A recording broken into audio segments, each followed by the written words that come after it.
بانی جماعت احمدیہ سیدنا حضرت اقدس مسیح موعود علیہ الصلاۃ والسلام فرماتے ہیں، فتنے کی بات نہ کرو، شر نہ کرو، گالی پر صبر کرو، کسی کا مقابلہ نہ کرو، جو مقابلہ کرے اس سے سلوک اور نیکی سے پیش آؤ، شیریں بیانی کا عمدہ نمونہ دکھلاؤ، سچے دل سے ہر حکم کی اطاعت کرو کہ خدا تعالی راضی ہو، اور دشمن بھی جان لے کہ اب بیعت کر کے یہ شخص وہ نہیں رہا جو کہ پہلے تھا۔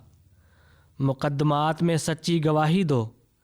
اس سلسلے میں داخل ہونے والے کو چاہیے کہ پورے دل، پوری ہمت اور ساری جان سے راستی کا پابند ہو جائے۔